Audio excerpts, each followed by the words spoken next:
पहले आपने लिखना है मौजू। मौजू क्या है? तो मौजू में है कि कॉलेज की फीस मुआफी करवानी है। ठीक, तो कॉलेज की फीस, कॉलेज की फीस, कॉलेज की फीस मुआफी, फीस मुआफी से ताल्लुक,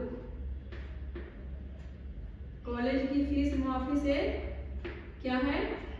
ताल्लुक है। ठीक है जी, एप्लीकेशन में आपको बताना है कॉलेज की फीस मुआफी के बारे में। अब जी यहाँ पर लिख दीजिए जनाबे आली।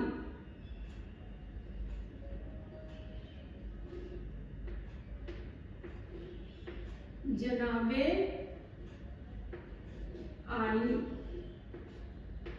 जनाबे आली हो गया। ठीक, अब देखिए कि पेपर में अगर आप कोई एग्जाम दे रहे हैं, गवर्नमेंट एग्जाम या 10वीं 12वीं कोई भी एग्जाम दे रहे हैं बोर्ड का, तो उसमें क्या होता है कि एप्लीकेशन में जो एग्जामिनर होते हैं, जो कॉपी चेक करते हैं, वो क्या देखते हैं कि आपने सही से प्रिंसिपल का अदब से बाअदब से नाम लिया है कि नहीं, एड्रेस बताया है कि नहीं, उसके बाद मौजू किस विषय पर लिख रहे हैं आप उसको बताया है कि नहीं, और आदाब, जो आदाब करने का ढंग तरीका है वो आपका कैसा है।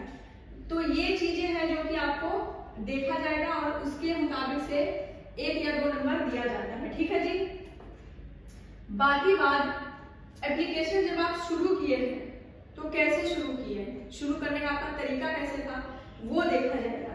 तो चलिए उसको शुरू करते हैं।